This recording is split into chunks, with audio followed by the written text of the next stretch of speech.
name Blade back here again from Server 1, representing ISC and Tribes Lab. And today, guys, I'm not doing a showcase. I'm not going to be doing any team construction videos. I'm actually going to go over the finally completed and edited tier list that I've been promising you guys. And big ups to the Tribes Lab for putting this together. We worked really hard on this. And guys, I just want to go through this real quick with you, highlight some of the major changes, go over some of the characters that have been upgraded, some of the new limit breaks that have moved up those characters in the ranks, and then also just want to point out, guys, it is a tier list. This is not a Bible to the game. This is just a lot of good players got together. Some of them are whales, some of them are free to play, and we pretty much collaborated and thought of the best structure and rating system for these characters. Now, I don't agree with everything here either. Of course, majority wins, right? So, and the same can go for you, but you've always got to have constructive criticism, guys. There's no need to hate. There's no need to troll. There's a lot of time and effort put into this for you guys. So again, treat it as a guideline. Of course, there's going to be some people who have characters that are way higher leveled up because they favor those characters, and they may fight that and say this character is better than another. That's great, guys. All the power to you. If you enjoy a certain character, definitely put work into them. But this is going to be strictly meant from a overall perspective. So let's get into it. Let's talk about what's going on here. So as you guys remember from my previous tier list review, the ratings are based on 4 stars for UR, 5 stars for SR, and 6 stars for R units. And this is the reason why we've done this is because we want to make sure that the tier or the awakening levels are representative of the true power of what a certain rarity has, right? So 4 star you unlock all traits, 5 star you unlock the increase in damage, and then the 6 star you unlock the increase in damage and in decrease in taking damage. So it's only fair that the rarities obviously get the higher star rating, or else they wouldn't be able to compete. SRs of course get more than URs, and then of course URs have the full traits opened up. Units have the ability to jump up a tier if further awakened, of course. So the higher your star level, then that rarity obviously goes up, and so does the rank. So just keep that in mind. So what we've done here is just like before. We organized the SS tiers, the S tier, the A plus, the A's, the B, C's, and D's. Now I'm gonna attach the link to this on my descriptions page, so guys, you can jump in and read over this. But essentially, the purpose of this is to go over it fairly quickly, but not too quickly, and cover again the main highlights and characters you should have, you can't live without, and then ones that will make your team better, ones that that will complement the team, and then others that you can pretty much live without, but are decent to have, and then ones that you just want to completely avoid. So key roles, of course, there is a legend here that goes over all the acronyms and all the descriptions of what each person does. There's quite a bit, guys, so definitely take a look at that and go over it. But we'll cover some of this in the actual review itself. All right, so we're going to start off with 3 different types. We're going to start off with the arena tier list. Now, this has changed, and I'm glad we have discussed it with the Tribes Lab because I've really fought for these 2 other characters to be on here. So let's go over it. Kakashi is the only one that remained the same. Of course, he is still the top unit in the game in terms of damage in arena, and that's because he has the stun ability, he has an instant jutsu, he has the speed increase with his trait 2, and if you actually end up having his trait 4, which in this case we are considering, every time a special jutsu is done, whenever a special jutsu is done, he instantly increases his crit rate by 45%, which is massive, and that lasts throughout the whole battle, right? So that makes him instantly the key component to most arena teams for damage, because the moment he goes first, you're either going to be one-shotting somebody or you're going to be paralyzing somebody at a very high chance. 35% is very high. And at the same time, he increases his speed with the second skill, which makes him he's already fast. It's going to make him even faster. Now, the 2 new additions to the SS rank are now Gara and Sasuke. Now, I fought for these pretty hard, and I know a lot of other people did as well, so I'm glad we all agreed to it. The reason why Gara is on there is he pretty much makes your entire team a tank. He has guard rate up for the entire team. He has guard damage rate up for the entire team with a special skill jutsu for 2 turns, and he also provides you with chakra regeneration on the active cells that are not active cells, or active allies that are on that same group, and he does massive damage with his for a D unit with his special. So Gara is essentially a key component to any team. You can have him as probably your only tank, and he will make all of your units that much better. So that gives him his slot above the rest of the Shinobi, and right next to Kakashi and then Hebi, right? And then there's Sasuke Hebi, and the reason why he's so big on this list is because he's the only unit in the game that actually provides you with 2 stuns. Now, as you know, stuns are probably the most crucial aspect next to speed for arena. And a lot will argue that you rather have an opponent be stunned than be killed because it'll mess up a rotation or stop a tribe, etc. Right? As will a kill for a tribe, but it will mess up rotation. So Hebi actually has a paralyze jutsu from a 35%, and then he has a second skill which is a 30% one. And if you actually increase your vitality skill on the third skill, he can actually proc that a lot more often, or at least he'll use it a lot more often, which will give you a 30% chance to paralyze the opponent. And that alone gives him the edge over most shinobi. But on top of that, his special jutsu, he actually increases his crit rate by 55% before even performing his jutsu, which is Chidori, as you guys know. I like to say Chidori asshole, but Chidori Esso, and he does quite a bit of damage. So he's definitely the definition of what a nuke is. But on top of that, he actually plays a really crucial role for crowd control. So that gives Hebi the edge. Now his fourth skill could be better. It actually shares the same as what adult Sasuke is, and that is if an ally is defeated, he increases his chakra and increases his attack rate by 9 to 10%, I believe, um, for his own. So whenever somebody dies, that will activate. Now it is actually a really good trait, but it's also a self-serving trait. But for him, he's a selfish character, but he also gives back quite a bit of damage and quite a bit of CC. So that's what places these 3 on the arena chart as the top 3 SS characters. All right, now we're going to get into S characters. Now, this is another one that I really fought for, and you guys know how much I love Sasuke Kirin. So he now is at the top of the list, and hear me out, there's a reason why he's above Deidara. Now, Sasuke Kirin is a nuke for D units. He has an AoE stun, just like Deidara does. The difference is he offers a ally or opponent wide damage reduction rate debuff on his second skill, and on his first skill he does it on 3 opponents. So there's a 100% chance that when he activates that, the entire opponent loses damage rate reduction at 100% rate, right? So that kind of gives him the edge because he also has an attack increase buff at 18% for the active allies. So he's giving you 100% buffs. So these are buffs or debuffs that the opponent will feel at 100% and that you're going to get at 100%. So that's what gives him the edge over someone like Deidara, who's a brand new, amazing unit. He also nukes much harder. He also has a chance to paralyze, right? So his nukes are actually stronger than Deidara's. But with that being said, we're going to jump to Deidara as a new unit. A lot of you are interested in where he stands. He is the best crit buff unit hands down in the game. He belongs at the top of this list as well. They're very close. The only problem is when you include things like crit damage buffs and crit chance buffs, you're not doing 100. You're not giving anybody 100%. You're giving them a chance. So that's why he's a little lower than Kirin. And his nuke is also not as strong as Kirin's. So in that regard, he's more of a niche character, but he still can fit in every team, just not as effective in every team. So with Deidara, he's the best buffer for any crit team, but at the same time, he could be bypassed. There is enough crit characters out there that can live without him, but he just makes everybody that much better. And as a single unit on his own, he's fantastic. Like he also does defense down on anyone who has a status ailment with his special jutsu. He offers an AoE stun. He offers crit rate for all allies for 33% for 2 turns. He offers as a trait, I think it's like 20% crit damage up for the entire battle for all allies.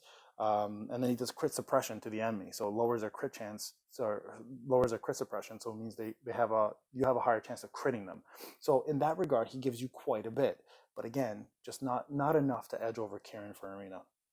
All right, and then we got folks like Killer B, who's a great nuke, who has an attack up himself, very selfish character, but he also offers a stun with his special jutsu and offers you defense at 66% if he doesn't kill the opponent for all allies for 1 turn. That's huge. 66% plus defense for one turn for all allies if you don't kill somebody with a nuke is pretty impressive. So that's what puts B there. Orochimaru, of course, is one of a kind character. He's a tank, but at the same time, he has the only silence in the game, which actually stops all jutsus, including tribes and co-ops, from activating.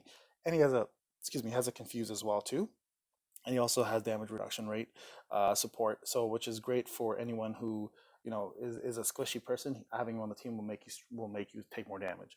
And then of course Rock Lee has moved up quite a bit. We've done a lot of testing on Rock Lee. Rock Lee is actually a perfect hybrid crit character and a tank. Now the reason for that is he actually does a special jutsu where he gives everybody crit rate up by 11%. He also does insane damage, especially when it's 50% or lower. He also increases his own crit rate and his own attack and defense whenever an opponent is defeated. So that makes him a lot tankier and a lot stronger. So he's a perfect hybrid between, for example, someone who's like a Hinata and someone who's a Naruto. So he's a great hybrid for those two characters, and that puts him on top of the list now that he's farmable easily. That doesn't count in this tier list, but you can get him and test him, and you'll see what we're talking about. His damage is superb. He's fast. He's strong, and he's got amazing buffs. So he's a perfect complement to any crit team, but on his own, he's a powerful, powerful character. So Rock Lee has moved up. Now Naruto Kage is probably probably the second to third best tank in the game. The reason why he's on this list where he is because he's a great nuke for A units, which is still currently the meta. He self heals during his special jutsu. He offers you defense support with his second skill at 50% for all allies for one turn, and he has damage reduction rate, and he has attack buffs when I believe when somebody dies. So he is an amazing tank. Even at 3 stars, I would consider him a good tank. At 4 stars, it just brings him up even better. So Naruto Kage is fantastic. Now, one thing we haven't changed yet is Adult Sasuke. He actually is the worst UR in our opinion, and I agree with this one. He should actually be in the A section, not the S section, so that will be corrected, guys. But the reason why we've dropped him so much is because he solely relies on allies being defeated, and his damage is subpar. Now, he has an AoE, it's decent, but compared to other URs on the list, he does very mediocre damage. One thing he does have the edge over most URs, though, is he has a 33% crit rate base at 5 stars. Now, at 4 stars, though, you're still not getting enough out of him. He's a very selfish character. Like, he'll gain chakra back a lot when somebody dies, or he'll gain attack when somebody dies. He'll gain chakra with the second skill. So he can be a chakra machine in that regard, but he just doesn't pump out enough damage until most of your allies are dead. And because he's an A unit and not doing enough damage, it just doesn't justify him being on the list at an S rate. So we've actually dropped him down to A or A plus. I don't remember the number, but that'll be corrected soon, guys. So that's the reason why he shouldn't be on this list. Now, Adol Sakura, on the other hand, complete different story. In my opinion, the best unit for SR in the game. She offers you an AoE stun, attack down during that stun. She gives everybody attack up throughout the whole, all the allies. She also offers a, sorry, um, she also offers a heal that's ally wide, and she also provides damage reduction support. So overall, she got probably one of the best kits of any character in the game. She's pretty much a jack of all trades, and most T units are jack of all trades, but she just has it better than most. Now, the only reason why she's obviously where she is because of being an SR unit. She doesn't do a lot of damage in terms of regular attacks, but she does enough utility that gives her the spot where she is. And then, of course, we've got Kabuto, Hinata, and Jiraiya. Kabuto, of course, pretty straightforward, has the defense debuff that he does ally wide. He does great damage when somebody has a status ailment on them. He also does offer healing for the lowest HP member in your team. So that puts him at that list. Hinata, on the other hand, is the best crit character in the game. She has the highest crit damage when her self buffs happen. She's got the highest crit rate when her self buff happens. She's a very selfish character, but she's also an insane damage dealer. And she's fantastic for free to play. So if you guys are thinking of who to work on for damage dealing in your force or spirit team, Hinata's probably one of the best characters in the game, even for whales. So definitely deserves her spot there. And then of course there's Jiraiya. He does a tribe gauge increase. He's very tanky. He's got a ton of HP. He nukes these very, very hard being a T. He has attack support, and he has damage reduction support as well too. So Jiraiya is actually a great character, and also with his vitality, you can actually increase his chakra to do his special on the second turn. So, great character. Can be alone, doesn't need to be part of the standing tribe. He stands alone on his own. He does a fantastic job. Okay, and then there's A plus characters, guys. Now again, does include all of the limit breaks now. So I, being the first one on the list, offers speed increase to everybody, has a stun, has a damage reduction, has a damage rate reduction for his allies. He has damage increase buff, reduction buff, sorry. And he also provides you if he goes first, he hits harder. So that's one of the unique things, and also most of the skills increase your speed. So that is a unique thing because not nobody has that right now in the game, but I, right? And he's also very tanky, being a D. Then you have Sarada, Haku, Naruto. You are, in my opinion, should be maybe an S at this point because he nukes as hard as he does. That's just my opinion on it, but also have to consider that he was the easiest UR to get to 6 or 7 stars, so it makes it kind of unfair. If you were to put him at 4 stars, then I agree where he stands. But because everybody was able to get him to 6 or 7, I think he should be higher. But again, we're only basing it on 4 stars, and at 4 star Naruto, UR definitely belongs in this list at where he's at. Right now, there's been a lot of controversy with Neji. I think he's perfect where he's at A plus. Doesn't need to be an S because he only offers chakra to 3 man cells, and they already have the Dara who does better crit damage increase.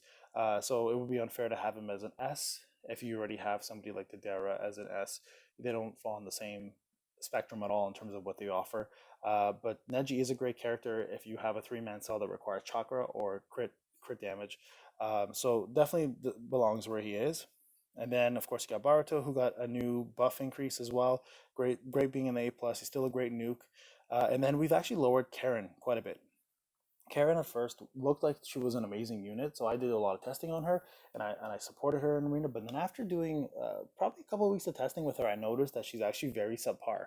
I would even put Tsunade over her at this point personally, but Karen is still decent for NWT and PVE, but she definitely has no place in arena at this point, in my opinion, unless you're building a very strong niche tank team. And tank teams require a lot of healing, so in that regard, she'll do really well. But yeah, we've dropped her quite a bit in that list. And then Tamari also, I believe, dropped. So has Kankuro, Sugetsu, and Jugo, I believe, have dropped. And then the B ranks, of course. We've got a few here. The one I still don't agree with are two of them, Yamato and Might Guy. And yeah, I believe Yamato deserves to go higher. He's the only tank in the game that offers as much crit suppression as he does.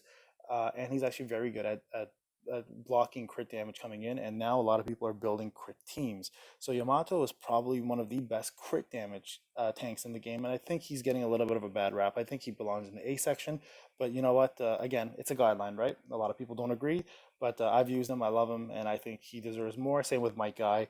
The only reason why Mike deserves A instead of B is because he's very tanky and he does actually do decent damage with his special.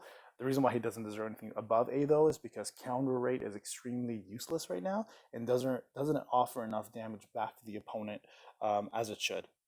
And then of course you've got Kiba, 1010, Kanohamaru. You got a lot of the R's there, and then you got C rank. You got Sakura, SR, Shikamaru, and the third Hokage Hiruzen. And the reason why they're there, guys, is just because for an SR, there are just way too many better options. The defense offer Sakura, for example, a lot of URs and SRs already offer that and do it better. The healing, there's a lot of SRs that do it better, like Tsunade, Mama Sakura even. And then there is, Shikamaru, who has a Shadow Blind, stun, which again, there are better units out there that do that. And then here's we just chakra decrease doesn't do enough yet. If there was more, if it offered more chakra decrease and offered it to all opponents, then it's a different story, right? And then therefore there's the D rank, you got Shino and Ino. Now, one thing we haven't added on here, as you guys may have noticed, is Sasari. And the reason why is because we haven't done enough testing. I apologize for that, guys. I'm waiting for one of my colleagues in my ISC alliance to complete and get his frame. He really wants the frame, so I've been holding off. But we will add him eventually once I've done my testing at 7 stars. I personally believe he belongs in the probably A minus section because of his skills and his stats. But we'll go into that once I actually do some proper testing. All right, so that's the arena list, guys. NWT, Kakashi sits on top, and then you've got the same kind of characters. The only difference is you'll see Kara now on top because she offers the guard rate right away, because you already have 6 or less allies when she does her jutsu, and healing is actually not bad in NWT. You'll see Naruto UR is actually up there now because he does nuke really well, and it's a fast match, so he is good to have up there. As you see, Kieran dropped a little bit. I don't agree with that personally, and same with the Dara. I don't agree with them being that low. They should be a little higher in my opinion, but hey, they're still in the S class, so you can't go wrong with using them. And then Daru is great to have, but he's harder to level, of course. But of course, we're considering it as a 5 star. And 5 star, he's a great nuke for A units. He offers attack support for all D units. He gives you damage increase reduction support, and he also damage reduction rates debuff for the opponent. And he's a single target nuke, so he's actually great. A little harder to get again, but again, we're focusing on the 5 star SRs, right? And then of course the A pluses pretty much stayed the same. A couple of people went down. So for example, Kabuto went down, Kankuro went up, Jugo and Sugetsu went up. Neji is, I think, the same. Kiba went up because he has instant jutsu, but someone like Jiraiya went down because tribes bars aren't as important in NWT. You usually don't end up even using a tribe if you have good units. And then of course Sasuke rank A for this is perfect. This is actually where he belongs in arena as well. And then Guy went up a little bit because he is tankier. You know, Adel Sakura went down a little bit because again, it's you need stronger nuke units to get rid of people in NWT. So yeah, so that's pretty much NWT rank, guys. I mean, if you can go through it, you'll see that majority of it is fairly accurate and stayed the same, but some have moved up and some moved down. And then PVE tier list, guys. This is considering for all Tower of Eternity and raids. And you're going to see a lot more SS ranks here, and you're going to see a lot more healers here and people who raise tribe gauges, right? So Jiraiya, Choji rate tribe gauges, which will increase your damage output using your tribe. Now, tribes are fantastic in PvE, not so much in PvP, but in PvE they dominate. So as you can see here, you've got people that raise chakra, healers, they raise tribe labs, or tribe sorry, tribe gauges, and also ones that increase crit and also do nukes and attack power. So you see a lot of healers there. Again, you get tribe gauge increase and nukers. And then of course the S rank has actually changed a little bit because now you've got more crit characters sitting on top because crit actually dominates PvE as much as it dominates PvE, probably even more in PvE though. So you're going to see a lot of characters who do a ton of crit sitting up there, and then also characters that do AoEs, right? So Papa Sasuke gets a seat back in the S section for PvE. And then you've got characters that are nukers for the most part going across the board here, and then you've got some support from the A plus section, and then A section you've actually got a lot more R's now jumping up the ladder, right? Because again, they do provide more utility. You don't have to worry about them being so squishy because they do like give you more. So Konohamaru, for example, gives you defense buff, so it's nice to increase that defense during a raid when you're fighting a higher level raid. And then Shino also offers chakra decrease and defense buffs as well. So that's great for raids, right? Because you don't have to consider vitality, all that jazz with raids, just AI doing its thing. So the characters have moved up a bit. B rank stayed, the Shikamaru unfortunately stays where he is. My guy stays where he is. Again, I think he deserves to be higher. Yamato and Sakura, I mean, yeah, that's fair for PVE because you don't really have to deal with crit as much. And then D rank, the only one that's across the board is Eno. So just a couple credits, guys. It's the same as before. As you see here, we've got the contributors, and big ups to these guys, and even much more. A lot of people put a lot of effort into this. I actually have not been able to participate too much in these conversations. I've only been where I need to be, kind of because family stuff, obviously. But these guys have put in a lot of work, and I just want to give a shout out to these guys again for the great job that they've done. Guys, don't troll, like give these guys credit. This is for everybody to use, and it's a lot of time and effort to try to help the community out. So definitely, if you see them on Discord, thank them. And if you disagree, make it constructive, guys. We always have conversations. There's always a reason and behind what we chose. And whether I disagree or agree, I'm gonna support what I support. And if you're right, guys, I will support you. And doesn't mean I agree with everything on this list, but majority of it is where it belongs. And in that regard, I felt very comfortable with presenting this. So again, guys, this is Painblade. I really hope you enjoyed this. I hope this tier list helps you guys. Remember, it's going to be in the description as a link. So please click on it, check it out. If you use the browser, you're going to get this view. If you use the Reddit app, you're going to get a text view. So it depends how you want to see it. That click whatever you want to click. But if you have any questions, guys, reach out to Discord. All of us are there. That's on this list. we can help you out. We can try to explain why people are where they are even more if you have to. But I really hope you enjoyed this. And if you have any questions, again, guys, send me your comments, send me your Discord messages. And I hope you like this video. And please, guys, if you want to share this with folks, please do so and subscribe. All right, take care. Bye now.